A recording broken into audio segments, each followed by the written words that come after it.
Ұсақ бұзақылық жасаған адамға қанша айыппұл салынды? Ет өнімін заңсыз сатқан тұлғалар тіркелді ме? Бейнебақылау камералардың саны қанша? Статистика алдамайды, сандар сөйлесін. Әр дүйсенбі сайын тәртіп сақшыларының атқарылған жұмыстарына назар аударыңыз.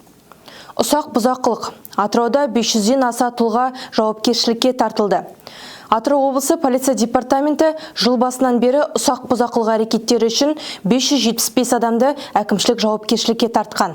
Олардың 143-і әкімшілік қамаққа алынса, ал 302 азаматқа айыппұл салынған. Мәселен, 11 қыркүйек күні сағат 01:15 шамасында Сұлтан Бейбарыс көшесінде 34 жастағы ер адам 36 жастағы ер адамға қол көтеріп, қоқан-лоққы көрсеткен. Бұл іс бойынша құқық бұзушы әкімшілік жауапкершілікке тартылып, айыппұл арқалады. Бұдан бөлек, маусым айында Мұса Баймұханов көшесінде екі азаматтың арасында да дәл осындай құқық бұзушылық дерегі орын алды. Оларға 51.688 теңге көлемінде айыппұл салынды. Айта кетейік, ұсақ бұзақылық үшін заң бойынша айыппұл салу немесе әкімшілік қамаққа алу жазасы қарастырылған. Қазіргі уақытта ұсақ бұзақылық жасаған тұлғаларға 20 айлық есептік көрсеткіш мөлшерінде айыппұл салынуы мүмкін.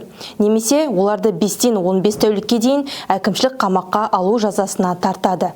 Ет өнімдерін құжатсыз тасымалдап сатқандарға 1 миллион теңгеге жуық айыппұл салынды.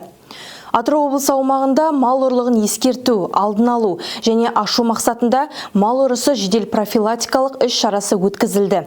Шара аясында ет өнімдерін тасымалдайтын 292 автокөлік, ет өнімдерін сататын 86 орын, 267 шаруа қожалықтары тексерілді. Шалғайдағы учаскелерге тексерулер жүргізу арқылы қару иелеріне қызметтік қаруды, оның оқтарын сатып алу және пайдалану бөлігін бұзғандары үшін Қазақстан Республикасының әкімшілік құқық бұзушылық туралы кодексінің 484 бабына сай 5 әкімшілік хаттама жасақталды.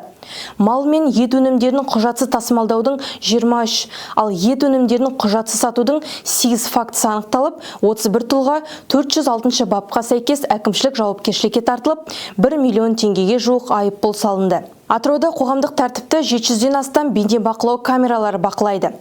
Қала аумағындағы бейнебақылау жүйелерін қолдану құқық бұзушылықтардың алдын алу, қоғамдық тәртіпті сақтау бойынша жедел шараларды қабылдауға мүмкіндік береді.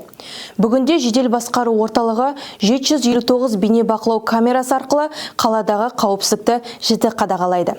Ал тұрғындар көп шоғырланатын орындардағы 1248 бейнекамера жедел басқару орталығына интеграцияланған. Қоғамдық қауіпсіздікті қамтамасыз ету мақсатында 2024 пен 2028 жылдарға арналған тұжырымдаманы іске асыру шеңберінде қосымша 3092 бейнекамераны орнату жұмыстары басталды. Бұл шаралар мемлекеттік қауіпсіздік жүйесінің бір бөлігі ретінде қоғамда құқық бұзушылықтардың азаюына және қала тұрғындарының сенімін нығайтуға ықпал етеді.